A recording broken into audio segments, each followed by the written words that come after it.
Okay, our last set of notes for this packet is all about the normal distribution, which we started yesterday, but we just kept it pretty simple. Today we're going to dive a little bit deeper into it. So many statisticians discovered that there are many data sets that follow the normal model. They all have roughly the same pattern. They gave this pattern a name called the normal distribution.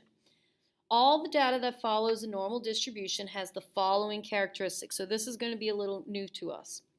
68% of the data fall within one standard deviation of the mean. 95% of the data falls within two standard deviations of the mean. And 99%, which is almost all of it, falls within 3 standard deviation of the mean. Now, that does leave 1% left over. So 1% of the data falls outside 3 standard deviations from the mean. So we're going to kind of learn what to do with those values. The graph is symmetric with the mean and the median both in the center of the graph. So this line represents the mean and the median. Remember, your median cuts your data into your two 50% halves. We learned that yesterday. All right, so what we're going to do now is I want you to take the next page in your packet, and we're going to break down these percentages more than we have right here before we do these problems at the bottom, okay? So take your next page, turn it so that you're looking at it in the right direction, and we're going to break this down a little bit more. 68%, and you might want some colored pens or pencils to do this, so pause the video if need be. 68% fall within one standard deviation of the mean. Okay, so our mean's in the middle, we're going to call that 0, and that way this mark is one standard deviation above the mean, and this mark is -1 or 1 below the mean.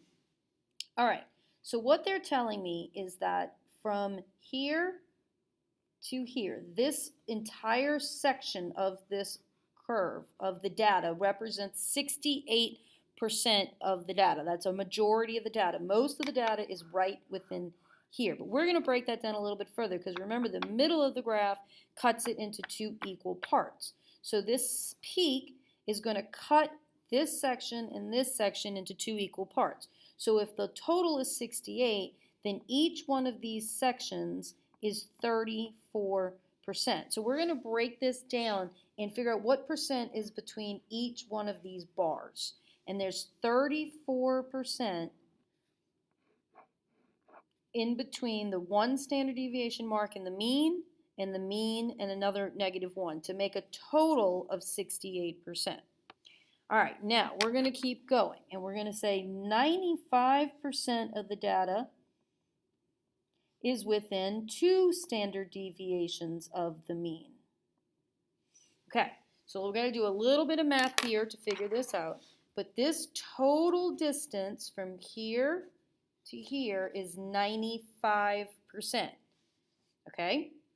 But remember, this was 68%. Okay, so if I take the middle piece out, 95 minus 68, I get 27. So these two little chunks are 27%. 95 is the total, take out the 68 in the middle, 27. But I got to split it. Remember, the mean splits this into 2 equal parts. So I'm going to split that 27 into 2 parts. And what I get is this little section between here is 13.5% on each side. So some of you who are very visual might like to do some shading and some coloring here.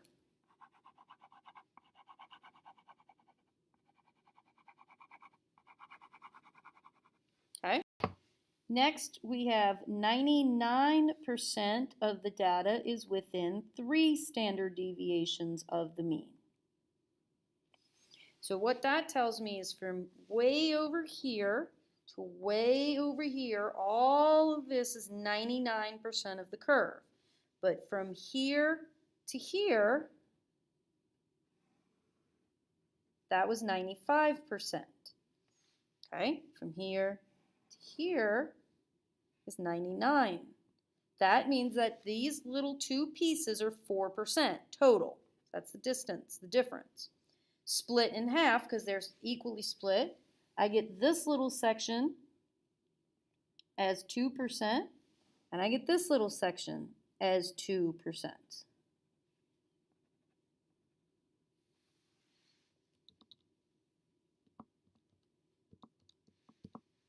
Okay? And we can go ahead and fill this little part in here. Right here was the 68%. All right, and so we have one tiny little thing left. If you were to add up all of these numbers, they're only 99%. That means we still have 1% left over. That 1% is sitting out here in the very edges, but remember, it's split, again, over the two parts, which means you split 1 in half. This is 0.5%, and this is 0.5%.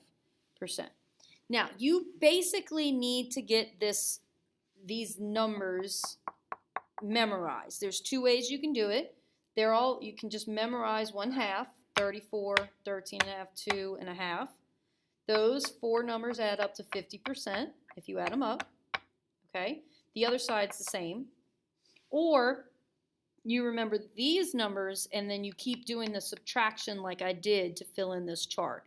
Whatever's easier for you, but you basically need to get this chart filled in, and you need to have it somewhat memorized, because I'm not going to be providing it for you, so eventually it needs to be memorized to do these problems. You're going to use your chart to answer the problems, and we'll do that in the next video.